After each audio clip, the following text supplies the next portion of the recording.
आज के इस वीडियो में मेरे प्यारे छात्रों कक्षा 10 इंग्लिश का सेट नंबर 4 2024 का पेपर कोड संख्या 817 एचके का हम सारे प्रश्नों का हल करने जा रहे हैं, जिसको आप सावधानी से इसको ध्यान दीजिए और देखिए, इसके उत्तर को याद करिए।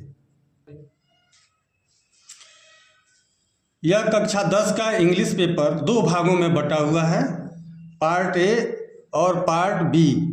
अब हम पार्ट ए से शुरू करने जा रहे हैं। Multiple choice questions, question number 1 से 3 तक पैसेज दिया हुआ है, इस पैसेज का उत्तर देना है। अब हम इस पैसेज का हिंदी में अर्थ कहते हैं और इसके कहने के बाद हम प्रश्न का उत्तर देंगे। ध्यान से इसके अर्थ को देखिएगा। Read the following passage carefully and choose the correct option. इस पैसेज को सावधानी पूर्वक पढ़िए और इसके ऑप्शन को चुनिए। To answer the question that follow, जो आंसर द क्वेश्चन, इस प्रश्नों के उत्तर दीजिए। दैट फॉलो, जो नीचे दिया गया है। Akbar was a boy of 13 when he became the king of Delhi. Akbar एक लड़का था, ऑफ 13 मतलब 13 वर्ष का, when he became the king of Delhi, जब वो दिल्ली का राजा हुआ। At the time when Akbar was born, उस समय जब अकबर का जन्म हुआ।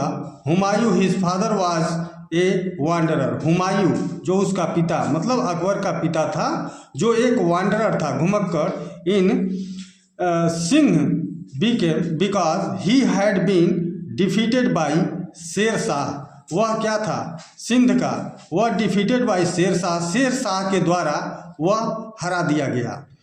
When Akbar was only 1 year old, जब अकबर मात्र 1 वर्ष का था, he was taken away from his, वह वहाँ से ले लिया गया, मतलब वहाँ से ले जाया गया। his parents मतलब उसके माता पिता से दूर ले जाया गया। and was brought up in Persia, और इसे कहाँ पर लाया गया? पर्सिया, जो पर्सिया इस समय ईरान को कहा जाता है, पर्सिया। बाई बैरम खान, और उसे पर्सिया किसके द्वारा ले जाया गया? उसके माता पिता के पास से बैरम खान के द्वारा। Akbar came back to India, Akbar फिर भारत जब आया।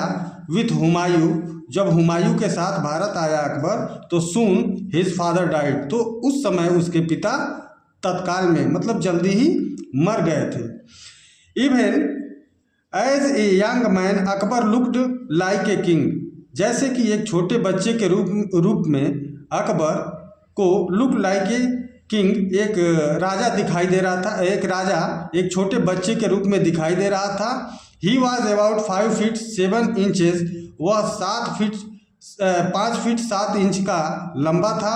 And had a strong body, और उसकी शरीर बहुत मजबूत थी। ए ब्रॉड चेस्ट, चौड़ा सीना था। एंड लॉन्ग आर्म्स, लंबी बाहें थी। He liked riding and spend a lot of time on horseback, वह पसंद क्या करता था? राइडिंग मतलब घुड़सवारी। And spend a lot of time on horseback, और घुड़सवारी को वह अधिक से अधिक समय घुड़सवारी में अपना समय बिताता था। अब इस पर आधारित प्रश्न है एक, when why did Akbar became the king of Delhi in such a young age.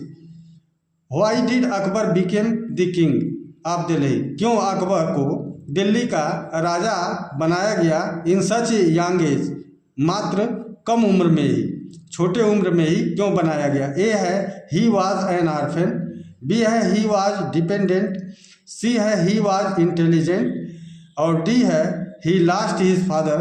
तो इसमें उत्तर ऑप्शन डी सही होगा, ही लॉस्ट हिज फादर, उस समय उसके पिता नहीं थे। दूसरा प्रश्न है, what did Akbar like, Akbar क्या पसंद करता था? एडमिनिस्ट्रेशन, प्रशासन नहीं। Playing with his close friends, अपने साथ के साथियों से वह खेलना चाहता था, ये भी गलत है। सी है राइडिंग, और डी है चेस, शतरंज खेलना। तो यहाँ ऑप्शन सी हो जाएगा, वह राइडिंग करना ज़्यादा पसंद करता था। अब प्रश्न संख्या 3 है,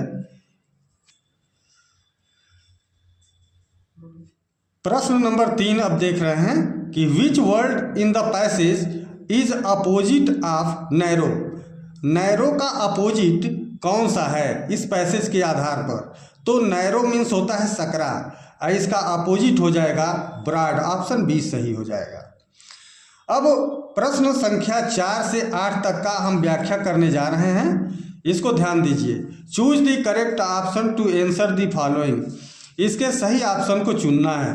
चौथा कह रहा है students have left the classroom before the teacher. Student have left, student छोड़ दिए क्लासरूम को बिफोर द टीचर। तो यहाँ हैव लेफ्ट है, तो हैव लेफ्ट के बाद हम ये करेंगे कि ये प्रेजेंट परफेक्ट टेंस है, तो आगे सेंटेंस प्रेजेंट इंडेफिनिट होगा, इंटर्स हो जाएगा। पांचवा है if you want something more you are. If you want something more, यदि तुम कुछ और चाहते हो तो यू आर, तो तुम्हें क्या करना चाहिए। इसमें ऑप्शन सी सही होगा, डिससेटिस्फाइड। You are dissatisfied. अगर तुम असंतुष्ट हो तो यू वांट समथिंग मोर, तो तुम्हें और ज़्यादा कुछ चाहिए।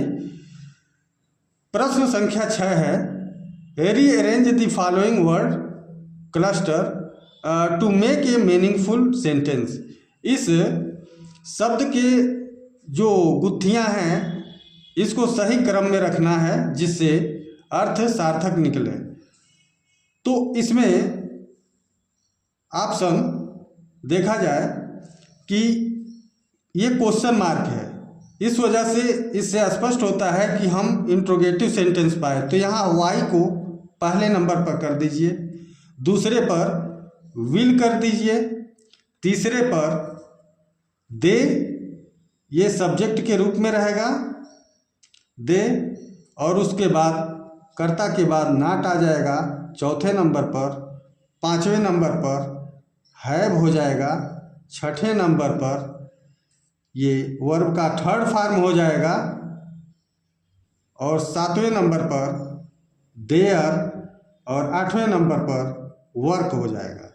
इस तरह से हम ऑप्शन नंबर बी सही पाते हैं, why will they not have done their work.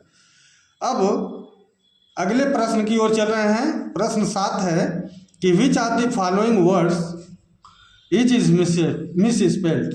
नीचे के शब्द में कौन मिसस्पेल्ड है, किसमें स्पेलिंग गलत है। यहाँ कमांडर है, COMMANDER, कमांडर, कमांडर मीन्स सेनानायक।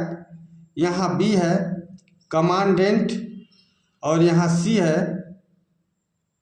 कमर्शियल। ये शब्द गलत है। यहाँ प्रश्न नंबर 7 का बी स्पेलिंग गलत है। प्रश्न संख्या 8 है boys were jumping the pond. इसमें प्रीपोजिशन भरना है। बॉयज वेयर जंपिंग, लड़के कूद रहे थे, द पॉन्ड मीन्स तालाब में। तो यहाँ गति के साथ एक स्थान से दूसरी स्थान पर स्थान परिवर्तन हो रहा है, इस वजह से इसमें प्रीपोजिशन डी ऑप्शन सही होगा, इनटू। अब क्वेश्चन नंबर 9 से 10 तक ये पैसेज है जो आपके प्रोज से लिया गया है, इसके अर्थ को हम कह रहे हैं और इस पर आधारित प्रश्न संख्या 9 और 10 का हम उत्तर देंगे। Read the passage given below and choose the correct option to answer the questions that follow. So in order not to shake the writer's faith in God. So in order इस संदर्भ से कि to shake the writer's faith, writer's means उस लेखक के विचार को बनाए रखने के लिए, फैथ इन गॉड ईश्वर में। The postmaster came up with an idea, postmaster के दिमाग में एक विचारधारा आया। आंसर दी लेटर, उस पत्र के उत्तर को देना।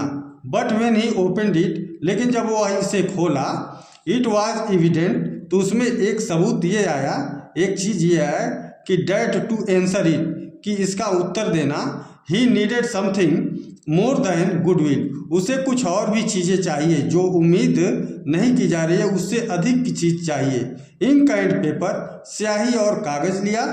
But he stuck to his resolution, वह अपने प्रतिज्ञा को अपने दिमाग में रखा। He asked for money from his employees, वह क्या किया कि वह अपने कर्मचारियों से पैसे की बात किया, मांगा। He himself gave part of his salary, वह स्वयं ही अपने तनख्वाह का एक हिस्सा दिया। एंड सेवरल फ्रेंड्स, और उसके और भी मित्र जो थे उस पोस्ट ऑफिस के, ऑफ हिज वेयर ओब्लाइज, उनकी भी सहानुभूति रही। To give something for act of charity, उसे कुछ और भी चीज़ें देना। एक्ट ऑफ चैरिटी मीन्स एक उदारता की भाव से। अब प्रश्न संख्या 9 है, the postmaster answered the letter, postmaster ने पत्र का उत्तर दिया। ए है, as he was good friend of the writer, वह राइटर का अच्छा मित्र था, ये गलत है। बी है, एज ही वॉज डाउटफुल, वह संदेह में था, गलत है। सी है, as he did not want to help the writer, वह राइटर का सहायता नहीं करना चाहता था, यह भी गलत है। डी है, in order not to shake the writer's faith in God, कि वह राइटर के विश्वास जो है, राइटर का जो ईश्वर में विश्वास है वो समाप्त न होने पाए उससे। अब प्रश्न संख्या 10 है कि who is the writer described in the paragraph, इस पैराग्राफ को जो डिस्क्राइब किया है उसका राइटर है जी.एल. फिंच, ऑप्शन ए सही है। अब प्रश्न संख्या 11 से 13 तक चल रहे हैं। Choose the correct option to answer the following question. प्रश्न संख्या 11 है, a man who takes away another man's freedom is a, एक आदमी जो दूसरे आदमी की आज़ादी छीन लेता है वह क्या कहा जाता है। इस पर प्रश्न संख्या 11 का ऑप्शन डी सही होगा, परिजनर, वो भी परिजनर होगा, वो भी कैदी होगा। 12वां है, in the summer of 1941 grandma, 1941 के गर्मी के मौसम में ग्रैंडमा क्या करती है। ग्रैंडमा एंड, ग्रैंडमा और,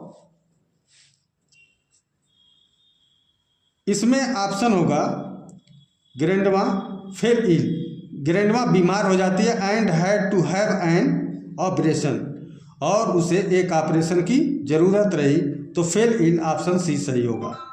प्रश्न संख्या 13 है, the land between Mysore and Mangalore is, Mysore और मंगलोर के बीच का जो लैंड है is by a proud race of martial, ये प्राउड रेस एक लड़ाकू जाति है, मैन जो आदमी है, एंड ब्यूटीफुल वुमेन, और वहाँ सुंदर औरतें हैं।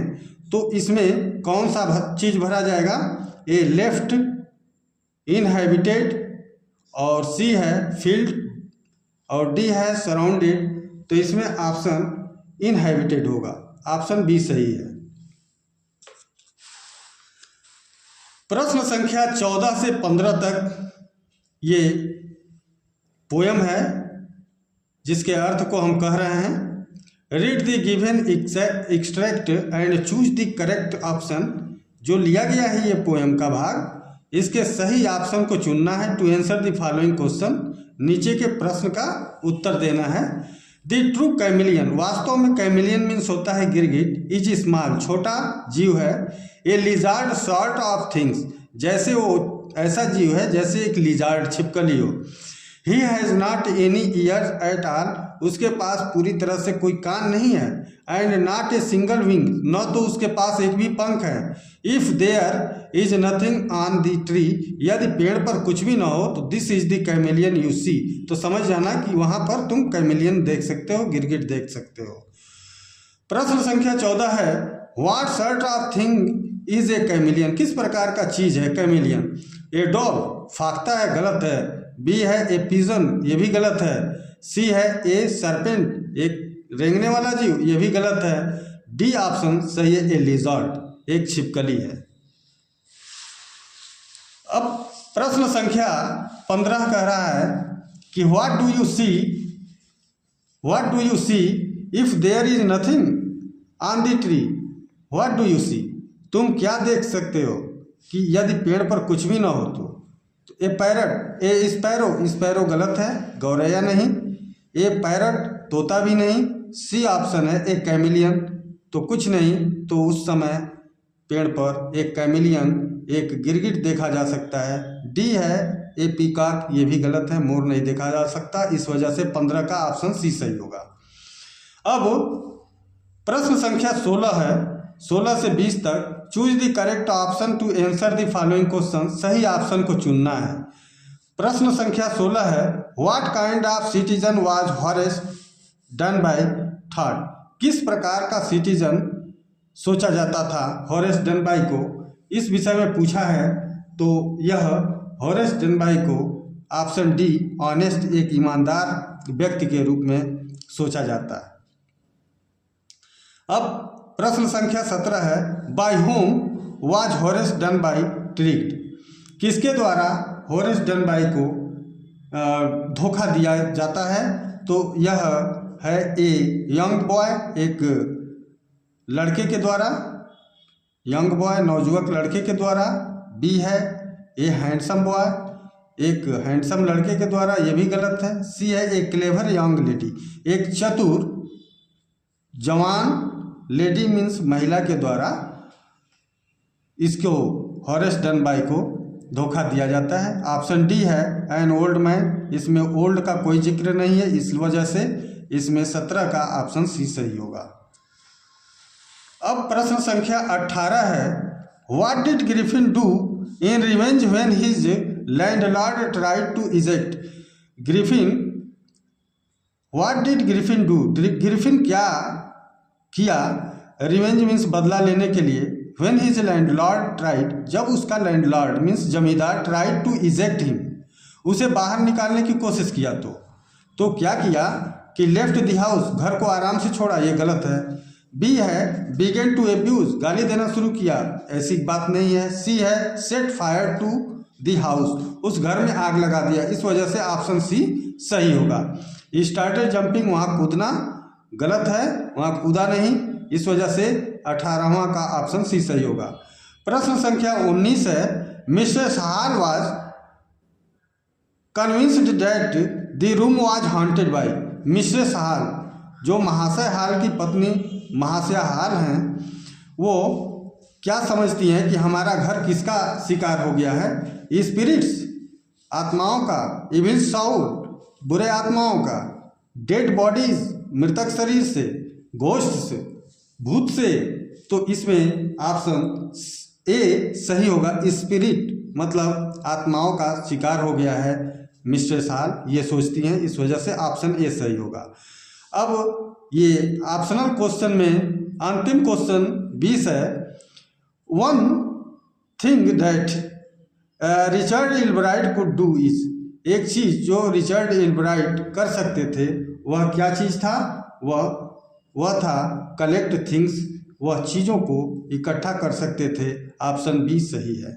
इस तरह से हमने 20 क्वेश्चन का उत्तर दे दिया कि जो आपके OMR में आने वाला है, और इसको बहुत ध्यान से याद कर लीजिए, जो आपके भावी परीक्षा के लिए बहुत उपयोगी होगा।